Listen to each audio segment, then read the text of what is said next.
Hey, what's going on? Jeff Ratcliffe here. The Washington Redskins are a team in transition who, on paper, don't necessarily have one of the best depth charts out there for fantasy football purposes.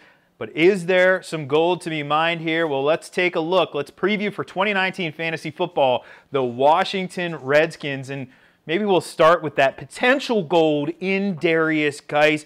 We know that last year tore his ACL in the preseason after really looking like he was going to break out in a big way. And then we saw Adrian Peterson, who ran for over 1,000 yards, had 251 attempts, just wasn't a lot of fantasy upside there with Peterson.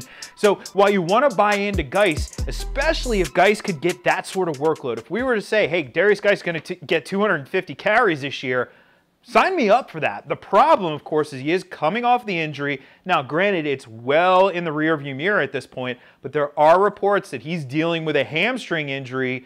Sometimes these things start to mount up, and it's not what you want to hear. You want to hear a clean bill of health at this point. So Derrius Guice, while I love his upside, he's certainly a very risky pick right now, and if he isn't able to go, then maybe it is Peterson again this year. Like I said, last year, Peterson just didn't show us enough upside to warrant fantasy consideration.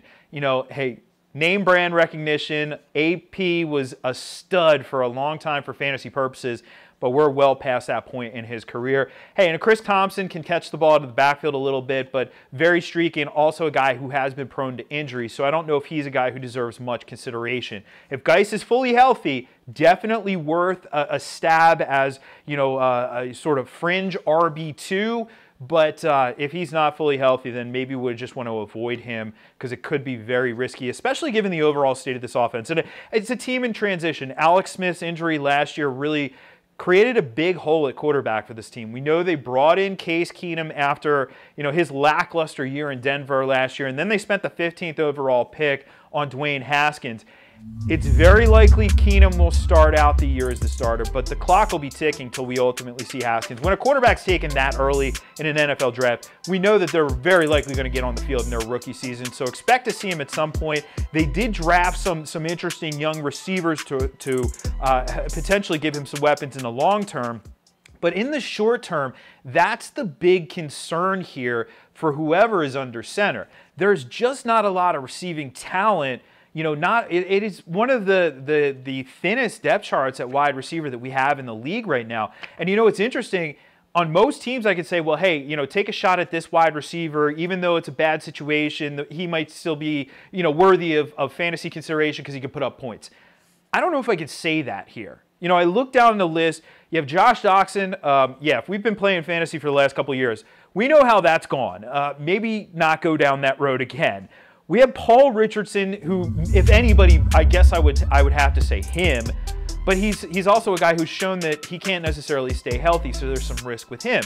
And I know that people are looking at Trey Quinn. I love the Michael Scarn's touchdown celebration from The Office that he had last year, but Michael Scarn or not, Trey Quinn is a slot receiver, you know, not a ton of upside. There's opportunity, of course, with Jamison Crowder out of the way, but not a ton of upside with him. So I don't know if he really warrants much fantasy consideration outside of deep leagues. In dynasty leagues, yes, I like Trey Quinn.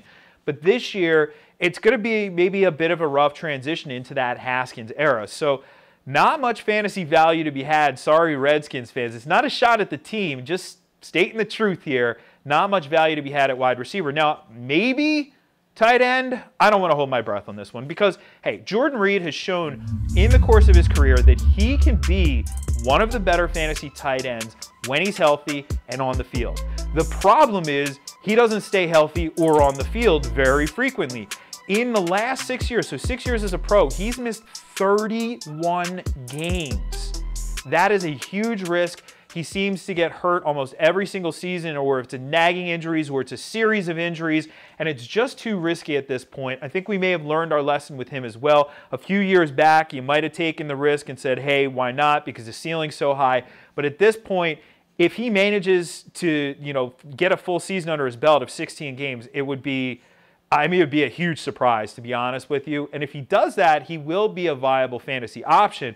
I'm just not going to hold my breath on that. So Jordan Reed, unfortunately, the ship may have set sail for his fantasy value. Keep an eye on him, but he's not a guy who we're going to be looking at the position. I think we want to draft tight ends a little bit earlier than where Jordan Reed is going this year. But if you want to see where all of these Washington Redskins land in our fantasy football rankings, you can check those out and more at PFF.com.